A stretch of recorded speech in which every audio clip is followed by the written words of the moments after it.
When you're choosing between the Sony A95L and the Samsung S95C, there are definitely quite a few things that are different between these two TVs. And I think the biggest difference for a lot of people might just be the price tag. And I think that's a very fair argument. At the time of filming, we have a $1,000 difference at least for every size. So what is the Sony A95L doing that warrants such significant difference in price, if anything at all? Well, while I can't justify the price or the cost to you, you'll have to understand and do that yourself.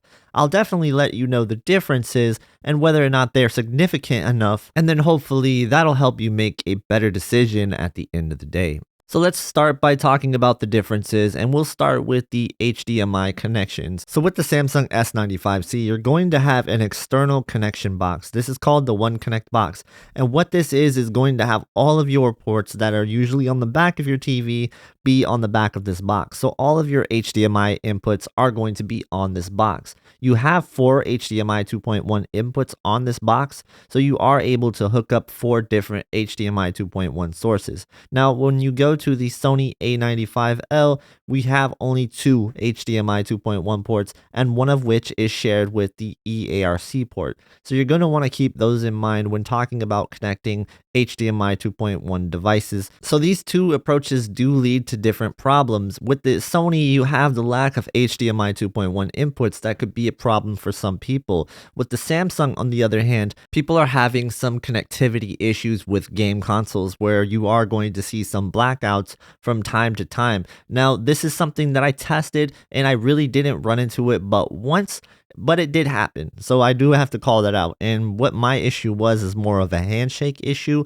What a lot of people are describing to me is just straight up the signal will drop out sometimes. While it sounds like it is more rare than common, it is something that you just have to point out, because this has been an issue with TVs that feature the One Connect box. So while I actually see the One Connect box as a downside to the S95C, some people actually see it as an upside because there is some flexibility with the placement of this One Connect box, especially if you're mounting it and the wire is long enough for your setup. Before we move on to the next topic, I just want to remind you that this video is not a sponsored video, and I went out and got these two TVs to review and compare myself. But if you guys want to support the channel yourself, one of the best ways to do so is by hitting the like button. And if you're buying a TV anytime soon, please use my affiliate links in the description below before you do so. Doing this will help us get more awesome TVs in for review and comparison in the future. So thank you guys so much for your continued support. Now let's get on to the rest of the video. Briefly, I want to talk about the stands that come with the TV. And with the S95C, you have more of a pedestal stand where it's in the center of the TV,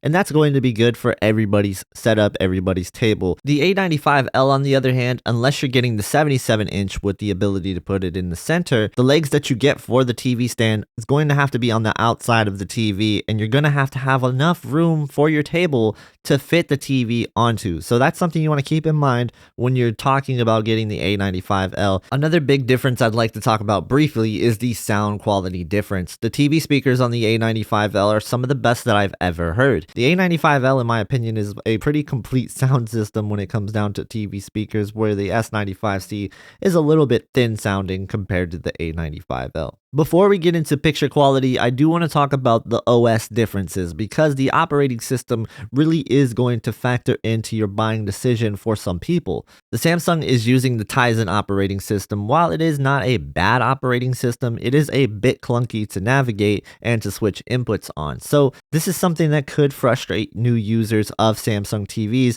When it comes to settings and picture options, the Samsung is also limited in what it can do. It has a very basic offering of picture settings that you can tweak. So if you are somebody who likes to change the picture settings up a lot to your liking, this might be disappointing to you. On the other hand, the Sony is the complete opposite when it comes down to picture settings. There is a slew of different picture settings that are tweakable, and you can really customize this TV more to your liking than any other TV on the market right now, in my opinion. When we go to the operating system side of things for the Sony, it is using the Google OS operating system, which might be more familiar to some people, but this does have some clunkiness involved as well if you have a lot of things running on this operating system. So it's really important to keep things things closed or maybe don't install a lot of apps, otherwise you can bog down the system. For the most part though, when you're not having all of those things occurring, it is a very fast operating system, and when it comes down to navigation, I think it is a very intuitive system as well, as it is something that you could pick up and figure out pretty easily. Where I mentioned the Samsung could be kind of a headache. Another thing that could be considered a headache is the update system. Now, in the past, Samsung has had some updates that changed picture quality dramatically from the S95B to even TVs before that. So this is something that a lot of people are rightfully concerned about when it comes down to should I keep my TV offline or not. I feel like that's a question you shouldn't even have to ask, and that's a thing that is a really unfortunate situation. For the most part, so far this year, the S90C and the S95C haven't really ran into any issues with the updates regarding picture quality, so let's hope that's the case going forward. But it is worth mentioning that in the past, they have been willing to change the picture quality, and that's not something you really notice as much with other companies like Sony, for example, where I would say they're more hesitant to change the picture quality of the TV unless there is something completely broken. Which brings me to something that is considered broken right now, and that is the Dolby Vision mode. So there are some modes within Dolby Vision that aren't working as intended, and this was discovered by Classy Tech Calibration, so shout out to him, he's a good buddy of mine. Definitely go check out his channel. Which brings up the conversation of Dolby Vision and is it something you really need? At the end of the day, I think most of the time when I look at TVs, they're shipping with incomplete Dolby Vision modes, and even when they're good, they are very comparable to the HDR10 versions of the same content. So it is just going back and forth with this, and you can make arguments on the side of both, but I do think that for the most part, it's not something that you should definitely put stock in, because the S95C does still present a really good image with HDR10, and I really don't think you'll be missing Dolby Vision. So since we're kind of talking about picture quality right now, let's go even deeper on picture quality, where there are some differences between these TVs. So when it comes down to brightness and color overall, I think these are very comparable TVs. I have seen that the A95L does get brighter in certain scenes where it does seem like the highlights are more impactful on the A95L. That is just something that I noticed, and there are going to be certain scenes where the S95C is going to be the brighter TV as well. So it does depend on the content that you're watching, but I would say more often than not, the A95L was definitely the more impactful TV for a majority of different reasons. One, it did feel like the white highlights were brighter on the A95L, and I think this does come down to the way that they are doing their highlights.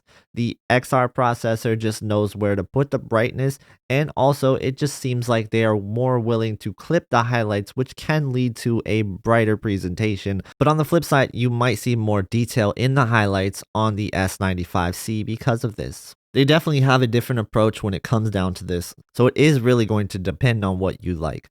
Now, when we're talking about the differences in picture quality, I have to talk about this next thing, picture clarity. In my opinion, this is the reason why you buy a Sony TV, why you pay the extra money for the Sony TV.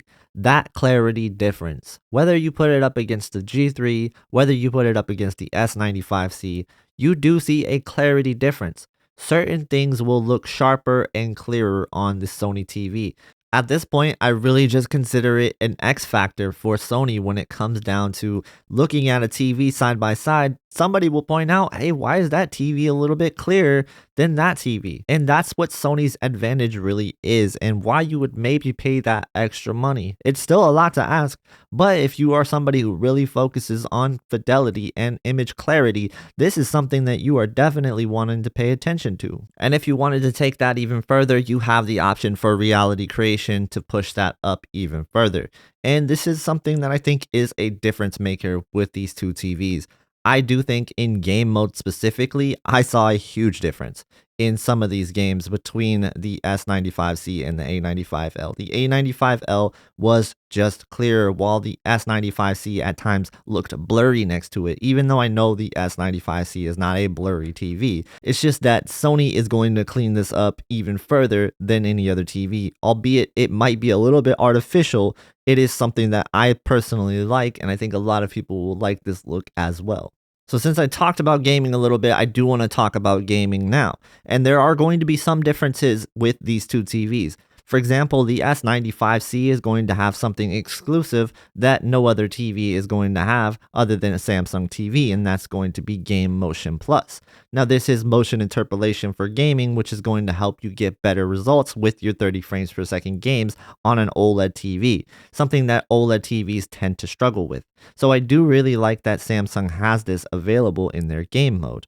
Now, when you go to the Sony side of things, I mentioned you have something like reality creation that can really clean up the clarity on some of these lower resolution titles and really just sharpen up the fuzziness even in some of the 4K titles that you're going to run on your consoles. I think overall, I really like the game mode on both of these TVs, and if it wasn't for that clarity difference, I would probably say that they're neck and neck. They really did trade blows in games, and in certain games, for some reason, the S95C was brighter than the A95L, and then in other games, the A95L was brighter than the S95C. I'm not sure why this is, but it is something that I noted. On the topic of game mode though, when you're talking about SDR gaming, the S95C was far and away the brighter TV, as the A95L just didn't get as bright as the S95C with SDR in mind for gaming.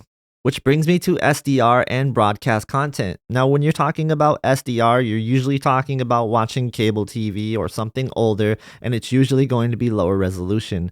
When it comes down to brightness for SDR, they're going to be very comparable. I think the S95C might have better full screen brightness, but the A95L puts the brightness where it really needs to be, and it does present a more contrasty image. I'm not sure why this is. Again, this could be due to the XR processor, but I really love the SDR image that comes out of the A95L. And since we're on the topic of broadcast content, we have to talk about things like YouTube TV and streaming content, and low bitrate streaming is going to be something where the Sony does excel over the S95C. The S95C can have some issues with low bitrate streaming at times. I was far more impressed with sports broadcasts on the A95L. I thought they were clearer and they cleaned up little elements within the scoreboard and even the field itself. So with all that being said, is it worth it? Is it worth the difference? Well, I can't tell you that, but I would love to hear your opinion in the comments below. You tell me, is it worth it? I'll just say this. If you're looking at the S95C and you're already stretching and it's hurting a little bit to get there, then look at the S90C instead, because the S90C and the S95C are so comparable in most content, I could hardly tell a difference. Now, if you're looking at the S95C and you have a little bit more budget to spare, the A95L could make sense for a lot of people as well, because there is a big difference between the A95L and the S95C in terms of picture clarity and overall just better picture quality. I do think the A95L delivers that. But they did at times trade blows enough for me to say, I don't know if this is going to be worth the price difference for a lot of people. So again, it's just going to depend on what you need, who you are, and what your budget is for your final decision. I hope this video helped you out, and if you guys want to see more content just like this, I do have other side-by-side comparisons right here. Thank you guys so much for watching, and I hope to see you in the next one.